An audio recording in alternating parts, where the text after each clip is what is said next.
It's great to be here in Agra. We obviously just visited Taj Mahal with my family, one of those beautiful historic sites in the world. It was really special to get to see it, especially with the kids, especially as completely deserted as it was. Obviously, President Trump visited last time he was in India, and it was a great honor to see it. We've had a very successful visit. I want to just, of course, issue our condolences to the people of Kashmir who were affected by this terrible terrorist attack. The president's already spoken with Prime Minister Modi. I believe I'll be speaking with him later this afternoon. And obviously, we're providing whatever assistance and help we can provide to the government, to the people of India. But this has been a wonderful visit. The people here have been so welcoming, so kind to us. We're sad to leave, but excited to get back home. The Pope obviously passed away a few days ago. Yeah. Are you planning to attend his funeral? So I'm not currently planning to attend his funeral. I'm not currently planning to not attend his funeral. We just haven't really thought that much about when his funeral is going to be and who's going to attend from our government. I mean, let me just say a couple of words about the Holy Father. Obviously, I was able to see him very briefly the morning of Easter Sunday. I knew he was very ill. I didn't realize how sick he was. The thing that I will always remember Pope Francis for is that he was a great pastor. People on the margins, poor people, people suffering from diseases, they saw in Pope Francis an advocate and I think a true expression of Christian love. So we're very saddened by it. Obviously, our condolences to the Catholics all over the world, but especially back home who loved and honored the Holy Father. What does it feel like knowing you were maybe one of the last officials to meet with him before he died? Yeah, you know, I've thought a lot about that. I mean, it's pretty crazy, actually. And obviously, when I saw him, I didn't know that he had less than 24 hours still on this earth. I think it was a great blessing. But, you know, I think he saw a lot of people. I think he affected a lot of lives. And I try to just, you know, remember that I was lucky that I got to shake his hand and tell him that I pray for him every day, because I did and I do. In his final Easter message that the Archbishop read in St. Peter's Square, you know, he talked about not stirring up contempt against the vulnerable and migrants, and the logic of fear not being something world leaders should yield to. Do you have any thoughts on that? And has his death caused you at all to reflect on the policies of the Trump administration in any way? Well, I think that obviously a lot of people, especially in the American press, want to make the Holy Father, his entire legacy, and even his death about American politics. I think it was obviously a much broader figure than the United States of America. He represents over 1 billion Catholics worldwide. Yes, I'm aware that he had some disagreements with some of the policies of our administration. He also had a lot of agreements with some of the policies of our administration. I'm not going to soil the man's legacy by talking about politics. I think he was a great Christian pastor, and that's how I choose to remember the Holy Father. Would you like to see the next pope continue in the direction that Francis took the church, or would you like a more traditional path? You know, I won't pretend to give guidance to the cardinals on who they should select as the next pope. We've got plenty of issues to focus on in the United States. I'll just say a prayer for wisdom, because I obviously want them to pick the right person. I want them to pick somebody who will be good for the world's Catholics. But I'll let them make that decision, and obviously they're entitled to do so. Just a question on Secretary Pete Hegseth. There's been staffers who've come out saying that he's not fit for the job. Do you still have confidence in the secretary? Look, I have 100% confidence in the secretary. I know the president does, and really the entire team does. It's one of the most bizarre things about the Hegseth nomination. From the very beginning, the media seemed to want to tank it, and when they failed and they got confirmed, they decided they wanted to keep on that effort to destroy Pete Hegseth as the man as the Secretary of Defense. I think he's doing a great job. I think that he's brought a certain spirit back to the Department of Defense, and if you look at our military recruitment numbers, that's, in my view, the best testament to his leadership of the military is that for the first time in a very long time, we don't have terrible recruitment problems in the Army, the Navy, and the Air Force. That's a great testament to his leadership, and I wish, frankly, the press talked more about that and not about anonymous sourcing from random staffers. Are there any updates on trade talks you could share with us on how the negotiations are going here or elsewhere? Well, look, we're talking to everybody, especially our most significant trading partners. I believe Secretary Bessent's talked a lot about what we've done with Japan. I talked with Prime Minister Modi about this, and of course we announced that we have come to the terms of reference. So we're making progress across the board.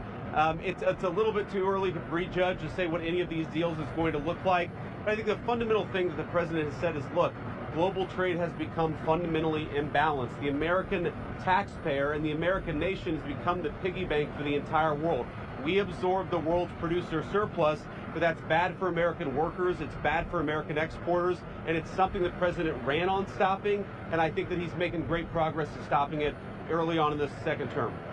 Abrego Garcia's wife has been very vocal about how she doesn't think he's getting due process, and she now also fears for her safety. Do you have a message to her specifically? Well, I don't have a message to his wife. I mean, look, I just disagree with the idea that he hasn't been offered due process. He had a couple of immigration hearings. He had a valid deportation order. I think this idea that somehow that we couldn't deport an MS-13 gang member, and he was an MS-13 gang member, is preposterous. And I think there's actually a deeper issue going on, which is that you see some radical judges at the district court level who are trying to layer so much quote-unquote process on top of the immigration system that it makes it impossible to function. We have over 20 million illegal aliens in the United States of America. Are we not allowed to deport them? Because if we're not allowed to deport them, then what these district courts are saying is fundamentally they reject the will of the American people as it was expressed in November of 2024. We just reject that. I believe the American people elected President Trump to do many jobs, but perhaps the most important job was to bring down the number of illegal immigration in this country. That's what he's trying to do. We're going to keep on doing it. Can you talk about the trip just broadly? Obviously, it was very personal for you. You're Catholic, your wife is Hindu. Is that something that you have thought about over the past couple of days? Is just Americans and frankly the world learning more about you and your family? You know, it's really been an amazing and a special trip. And, I say this all the time, but I'm very grateful to the American people for giving me this job. But I don't know that I felt more grateful than in the last week. To be able to go to Good Friday services at the Vatican, really the capital of the Catholic Church in the world, to be able to spend Easter Sunday at we were steps away from the tomb of St. Paul, one of the great evangelists in the history of Christianity, and then to come here to India, the birthplace of my wife's parents, and get to experience this beautiful country, the culture, the food, which my kids have become really obsessed with. You know, my son said Indian food in America is good. Indian food in India is really, really good. And so we've had just a great time, a great trip. I think we've done a lot of good for the American people. We've done the people's business, but it's been incredibly personally enriching and rewarding, and we've had a good time too. I have another question about back home. As the federal government is determining pulling funding from some of these universities that they think are not deserving of that federal funding, do you think that there's any safeguard that should be in place to make sure the government doesn't get in the business of stopping intellectual freedom? Well, I think the most important safeguard to any of this is just the law. And if you look at Harvard, of course, that's been the university that's been most in the public eye. I mean, look, Harvard, to every reasonable interpretation, I think has violated the Civil Rights Act of 1964 by engaging in explicit racial discrimination, to say nothing else of Harvard's many other sins. If you're violating the law as a university, you shouldn't receive taxpayer money. I don't know why it's more controversial than that. I know you had one question. Thank you. Democrats are saying that Secretary Rubio's plan to reorganize the State Department is going to put the future of American foreign policy and diplomacy in jeopardy. Since you're on a foreign trip right now, what's your response to that? Well, I'm not surprised that Democrats think that Republicans are doing something and that it's bad. That seems to be the entire narrative of the Democratic Party. They have no ideas for how to alternatively govern this country. And I guess if they think that the foreign policy of the last Democratic administration was such a success, we had war in Europe, we had war in the Middle East, we had hot spots breaking out all over the world, and we had a growing trade imbalance, which was making Americans poorer and less worse off. I think that departing from the Democrats' foreign policy is exactly what we're elected to do. And I think Secretary Rubio, look, it's a very common sense idea, which is some of these institutions become so sclerotic. They do say things the same way again and again and again. And he's coming into a department saying, yeah, it's got a lot of good people, but it's also got some institutional bureaucracy that needs to be fixed up. I think that's a reasonable thing to do, and I think the secretary is exactly the person to do it. You said that you were optimistic the other day when you were meeting with Maloney about ending the brutal Ukraine-Russia war. Yeah. At this point, based on where negotiations are, what do you think is next in that process, and do you think that the U.S. should still hang on and take part in those negotiations? Well, I'm going to echo something Secretary Rubio said, which is, look, we've issued a very explicit proposal to both the Russians and the Ukrainians, and it's time for them to either say yes or for the United States to walk away from this process. We've engaged in an extraordinary amount of diplomacy, of on-the-ground work. We've really tried to understand things from the perspective of both the Ukrainians and the Russians. What do Ukrainians care the most about? What do the Russians care the most about? And I think that we've put together a very fair proposal. We're going to see if the Europeans, the Russians, and the Ukrainians are ultimately able to get this thing over the finish line.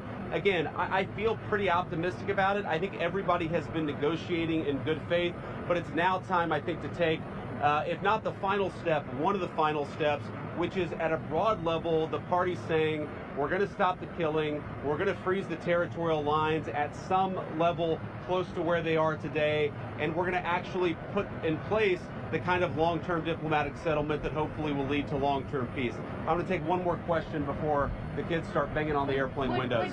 Okay. So just to clarify, so you want the current lines of war in the war in Ukraine to remain the same under your proposal? No, I didn't say that. What I said is the current lines, somewhere close to them, is where you're ultimately, I think, going to draw the new lines in the conflict. Now, of course, that means the Ukrainians and the Russians are both going to have to give up some of the territory they currently own. There's going to have to be some territorial swaps. So I wouldn't say the exact lines, but we want the killing to stop. And the only way to really stop the killing is for the armies to both put down their weapons, to freeze this thing, and to get on with the business of actually building a better Russia and a better Ukraine. We're certainly invested in that effort. We hope the Russians and the Ukrainians will meet us halfway. Thank you guys. See ya.